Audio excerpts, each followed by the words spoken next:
Without hearing and chanting, nothing will have spiritual substance, even worshipping the deities. Worshipping the deities is such a direct service to the personality of Godhead. In Vrindavan, just before Srila Prabhupada disappeared from this world, it was in the middle of the night. Everyone was sleeping. And he was laying on his bed. He couldn't even sit up. It's just weeks before he left this world. He called for his secretary. The secretary was sleeping near his bed. He woke up. He said, "Bring me the pujari." The secretary ran, looking for where the pujari was sleeping. Pujari was sound asleep. He woke him up. "Srila Prabhupada wants to meet with you immediately." And the pujari, he got up. He was bewildered but very blissful and also fearful. He explained the story to me. Does Prabhupada want to chastise me? Does Prabhupada want to...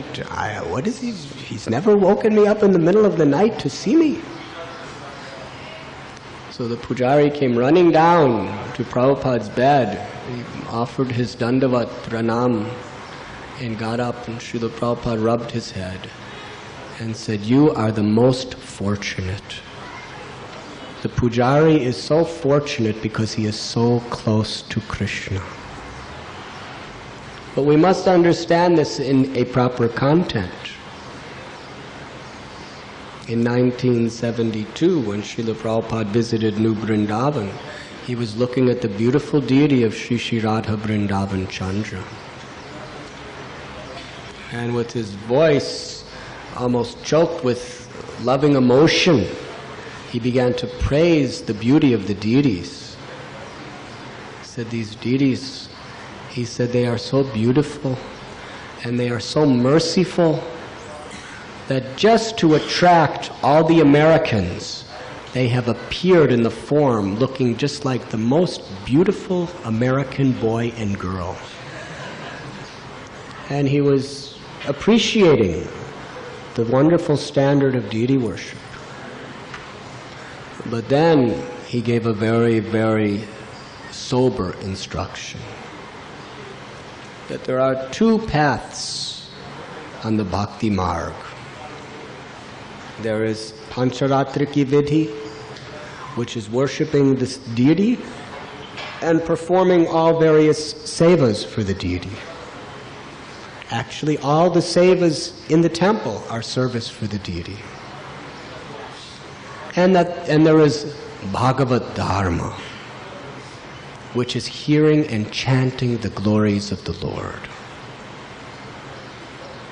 Srila Prabhupada said, Bhagavad Dharma means Sravanam Kirtanam Vishnu. Not just Shravanam Kirtanam. Shravanam Kirtanam Vishnu. And then he said, direct Vishnu. Directly hearing the chant, the glories of the Lord, and chanting His holy names. He said, if you are not very strictly, carefully and attentively hearing and chanting directly the names and glories of the Lord,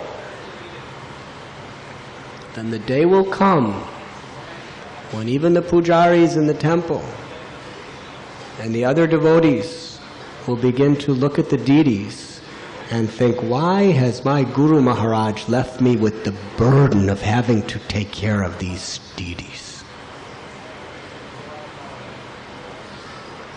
Srila Prabhupada warned us. It is inevitable. Unless we develop a taste for hearing and chanting, we cannot develop a real taste for any of the other objects of devotional service.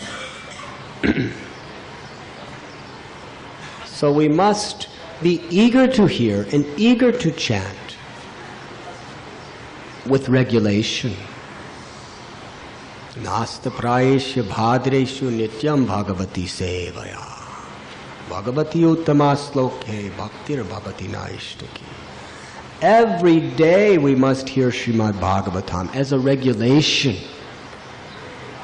Srila Prabhupada describes that of all instructions, the chanting of Hare Krishna mahamantra 16 rounds every day is most important. And anyone who is not attentively chanting mahamantra every day at any moment may be a victim of Maya. Whatever other service we're doing, we may be the pujari, we may be preaching, we may be book distributors, we may be temple presidents, GBCs, or any other position.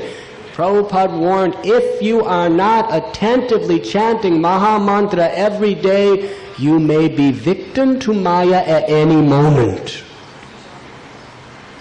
Unless we are hearing the glories of the Lord, the teachings of the Lord, the pastimes of the Lord, regularly and attentively, our intelligence can be stolen away at any moment by material energy.